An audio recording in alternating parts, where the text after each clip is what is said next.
Assalamu Alaikum. My name is Rakib and you are watching rollingrakib. কিনবেন কি কিনবেন না এই সিরিজটা শুরু করার পর থেকে আপনারা যথেষ্ট সাপোর্ট দিচ্ছেন, আলহামদুলিল্লাহ খুব ভালো লাগতেছে। এবং আপনারা যে বাইকগুলো সম্পর্কে কমেন্ট করছেন, ইনশাল্লাহ প্রত্যেকটা আপনাদের কমেন্টস অনুযায়ী ভিডিও আসবে এবং আজকের ভিডিওটাও কিন্তু ব্যতিক্রম না। এবং আজকের ভিডিওটা হচ্ছে TVS মেট্রো প্লাস 110 এই বাইকটাকে নিয়ে। আপনারা খেয়াল করলে দেখবেন বাংলাদেশে কিন্তু রাইড শেয়ার এখন যথেষ্ট জনপ্রিয়তা পাইছে, আর এই জনপ্রিয়তার জন্য এখন কিন্তু রাইড শেয়ারের জন্য বাইকের চাহিদাটা বেড়ে গেছে। রাইড শেয়ারের জন্য সাধারণত আমরা 100cc থেকে 125cc-র মধ্যে যে বাইকগুলো রয়েছে এগুলো কিন্তু বেশি প্রায়োরিটি দেওয়া হয়, যার মধ্যে TVS মেট্রো প্লাস 110 এই বাইকটা অন্যতম।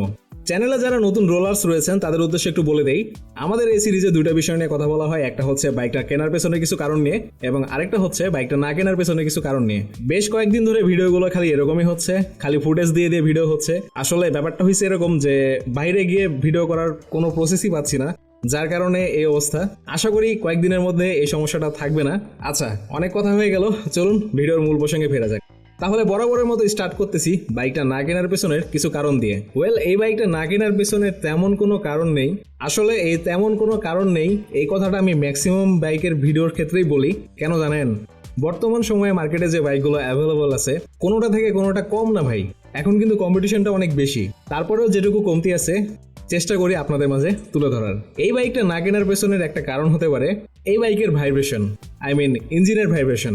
110cc সেগমেন্টে যতগুলো বাইক রয়েছে আমার কাছে তুলনামূলকভাবে এই বাইকের ভাইব্রেশনটা পার্সোনালি একটু বেশি লাগছে। এই ভাইব্রেশনটা এতটাও বেশি না, তবে আমার কাছে তুলনামূলকভাবে বেশি লাগছে। অন্য কারো কাছে কেমন লাগে এটা আসলে তাদের ব্যাপার, কারণ একটা বাইকে যখন আপনি বসবেন অ্যাজ এ রাইডার হিসেবে তখন কিন্তু সবার সাথে আপনার কমফোর্টটা একরকম হবে না। আমার কাছে যেটা মনে হয়েছে বাইকটির স্পিড 50+ হলেই বাইকে ভাইব্রেশন শুরু হয়ে যায় এবং ভাইব্রেশনটা চলে আসে ট্যাঙ্ক প্যাডে, ফিউল ট্যাঙ্কে। ফিউল ট্যাঙ্কের ওখান থেকে হ্যান্ডেলবার, ফুটরেস্ট এগুলোকে অনুভব করা যায় মোটামুটি 60 আপ করলে। তবে 70 আপ করলে ভাইব্রেশন কিছুটা বেড়ে যায়। আপনি যদি লং রাইড করেন তাহলে এই বিষয়টা আরেকটু ভালো বুঝতে পারবেন। তবে সাধারণত দেখা যাচ্ছে 20 কিলো 30 কিলো চালাইলে এই ভাইব্রেশনটা খুব একটা মনে হয় না। লং টার্ম বাইক রাইড করলে এই বিষয়টা একটু বেশি মনে হয়। কিন্তু এই বাইকের ইঞ্জিনটা যথেষ্ট পাওয়ারফুল একটা ইঞ্জিন এই 110cc সেগমেন্টে। সেই ক্ষেত্রে এই বাইকের ইঞ্জিন স্পেসটা আমাকে বলতেই হচ্ছে। বাইকটির ইঞ্জিন টাইপ হচ্ছে single cylinder 4 stroke air cooled SOAC/SI engine, যেটার ডিসপ্লেসমেন্ট হচ্ছে 109.7cc, যেটা থেকে ম্যাক্সিমাম পাওয়ার আউটপুট পাবেন 8.29 bhp 7500 rpm এবং ম্যাক্সিমাম টর্ক হচ্ছে 8.7 নিউটন মিটার 5000 rpm। এখন আপনি যদি খেয়াল করেন 110cc সেগমেন্টে যে বাইকগুলো রয়েছে এই বাইকগুলোর সাথে যদি আপনি তুলনা করতে যান ইঞ্জিনের পাওয়ার বা হচ্ছে যে বিষয়গুলো, এগুলোর দিক থেকে কিন্তু TVS মেট্রো প্লাস ভালোই পাওয়ারফুল একটা বাইক। বাইকটির ইঞ্জিনের স্টার্টিং অপশনে আছে কিক এবং ইলেকট্রিক স্টার্ট, যেটাকে আমরা সেলফ স্টার্টও বলি।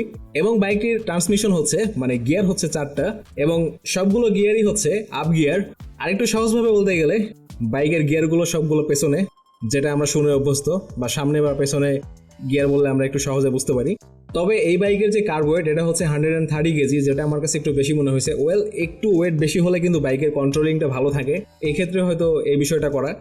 সাধারণত দেখবেন 100 এবং 110cc সেগমেন্টে যে বাইকগুলো এগুলো 108 থেকে 109 কেজির মধ্যেই হয়, কিন্তু এই বাইকটার কার্ব ওয়েট হচ্ছে 113 কেজি। তবে এই 113 কেজিটা হচ্ছে ডিক্স ভেরিয়েন্টের ওয়েট। এখন ইঞ্জিন সম্পর্কে আরেকটু কথা না বললেই না। TVS মানেই ইঞ্জিন ভাইব্রেশন করবে, TVS মানেই এই বাইকের টান বেশি হবে, TVS মানেই এই বাইকের ব্রেকিং সিস্টেমে একটু দুর্বলতা আছে, TVS মানেই এই বাইকের টায়ারের সমস্যা আছে, TVS মানেই এই বাইকের কন্ট্রোলিং খারাপ।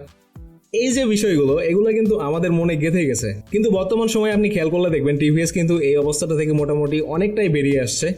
আচ্ছা, ধরুন TVSটা আপনার কোম্পানি এবং স্টার্টিং এর দিকে আপনার কিছু ফল্ট ছিল এবং আপনার যে পণ্যগুলো এগুলো মার্কেটে মোটামুটি গ্রাহকদের খুবই পছন্দের, তাহলে আপনি কি অবশ্যই ইমপ্রুভমেন্ট আনবেন না? ঠিক TVS এই কাজটাই করছে।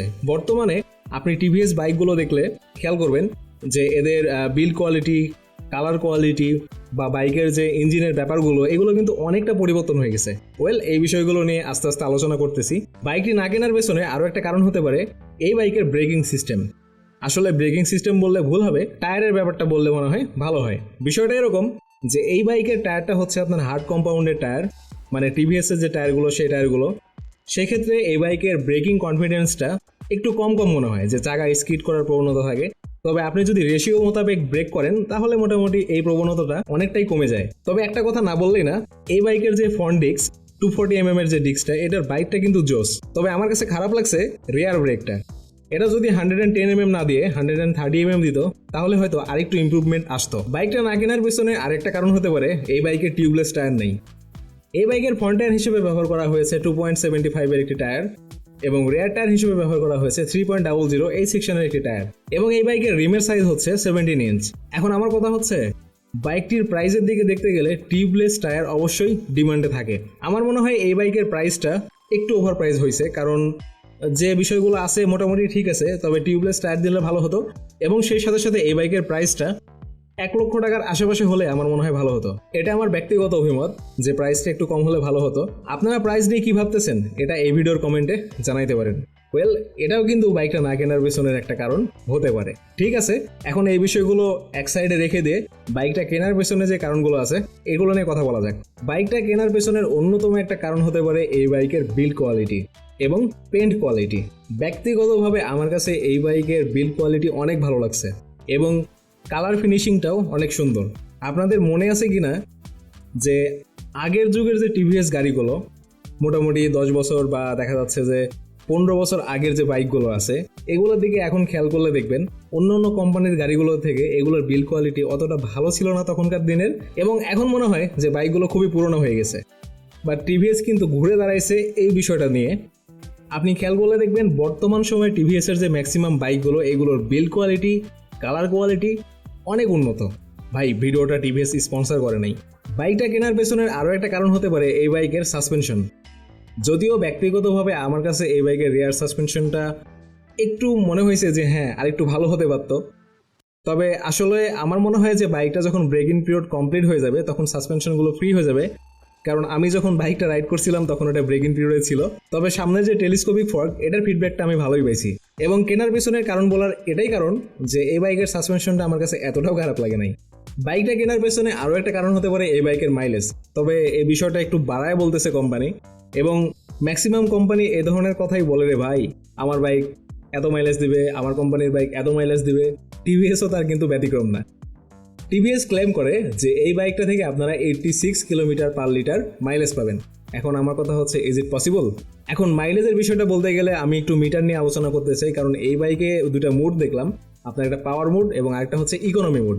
এখন আপনি যদি ইকোনমির মধ্যেও রাইড করেন আমার মনে হয় না যে 86 কিলোমিটার পার লিটারে মাইলেজ পাওয়া সম্ভব, কারণ ম্যাক্সিমাম রাইডাররা ইকোনমির মধ্যে কখনোই রাইড করতে পারে না। কখনো না কখনো বাইকটাকে উচ্চ গতির সাথেও রাইড করতে হয়।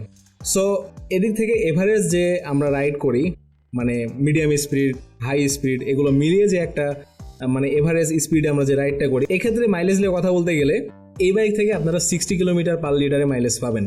আশা করি মোটামুটি 60-র নিচে নামবে না। তবে আপনি যদি ইকোনমি বাদ দিয়ে সবসময় পাওয়ার মোডে বাইকটা চালান, পাওয়ার মোড বলতে আমি এটা বলতেছি যে মোটামুটি আপনি 70 কিলোমিটার পার আওয়ারে যদি বাইকটা রাইড করেন বা 70 কিলোমিটারের আশেপাশে যদি রাইড করেন তাহলে আপনার মাইলেজ কিন্তু 55 বা 50তেও নেমে আসতে পারে। মাইলেজের কথা বলছিলাম, সেক্ষেত্রে এই বাইকের ফুয়েল ট্যাঙ্ক ক্যাপাসিটিটা বলতে হচ্ছে, এই বাইকের ফুয়েল ট্যাঙ্ক ক্যাপাসিটি হচ্ছে 10 লিটার্স এবং এটার সাথে রিজার্ভ আছে। আরেকটা কথা বলতে ভুলে গেছি, এই বাইকের মিটারে টিভিএস বলতেছে যে তাদের একটা সার্ভিস ইন্ডিকেটর রয়েছে, মানে বাইকটা যখন সার্ভিসের প্রয়োজন পড়বে তখন ওই ইন্ডিকেটরটা ব্লিঙ্ক করবে। ছোট্ট একটা বিষয়, ভাবলাম আপনাদেরকে জানাই দেওয়া উচিত। ওয়েল, এখন হচ্ছে বাইকটা আপনি কিনবেন কি কিনবেন না, মানে মোরাল অফ দ্য স্টোরিটা তাহলে কি? আপনার যদি মনে হয় যে 110cc সেগমেন্টে আপনার একটা বাইক প্রয়োজন, সেক্ষেত্রে কিন্তু মার্কেটে অনেকগুলো বাইক এখন অ্যাভেলেবল। কিন্তু আপনার যদি মনে হয় যে হ্যাঁ আমি টিভিএস মেট্রো প্লাসই নিতে চাচ্ছি, নিয়ে নেন, এক্ষেত্রে কোনো সমস্যা নাই। তবে এই বাইকে টিউবলেস টায়ার নাই, এই বিষয়টা আমাকে খুবই ডিসঅ্যাপয়েন্টেড করছে, কারণ এই 2021-এ এসে এই বিষয়টা দরকার ছিল এবং বাইকটার যে প্রাইস, এই প্রাইস অনুযায়ী টিউবলেস টায়ার দেওয়া আসলে উচিত। দেখছেন, আরেকটা বিষয় আপনাদের সাথে শেয়ার করতে ভুলেই গেছি, বাইকটার সিটিং কমফোর্ট। ব্যক্তিগতভাবে এই বাইকের সিটিং কমফোর্টটা আমার কাছে খারাপ লাগে নাই, তবে বাইকটা যেহেতু ব্রেকিং পিরিয়ডে ছিল সেক্ষেত্রে সাসপেনশনের একটু আমার কাছে ঘাটতি মনে হয়েছে। বাট ব্রেকিং পিরিয়ডটা কমপ্লিট হয়ে গেলে আমার মনে হয় না এই জড়তাটা থাকবে। আর কমিউটার সেগমেন্টের যে বাইকগুলো এগুলো কিন্তু সিটিং পজিশন বা পিলিয়ন সিটের যে কমফোর্ট এগুলো কিন্তু ভালোই হয়, এবং এই টিভিএস মেট্রো প্লাস 110 এই বাইকটাও কিন্তু এর ব্যতিক্রম না। তাহলে এই বাইকের যে বিষয়গুলো সেগুলো তো আপনাদের সাথে শেয়ার করলাম। এখন কেনার যদি আপনার ইচ্ছা থাকে তাহলে নিতে পারেন, তবে যে বিষয়গুলো বলেছি সেগুলো মাথায় রাখবেন। তো ভাই ব্রাদার্স, আশা করি আমি আপনাদের মোটামুটি ধারণা দিতে পারছি।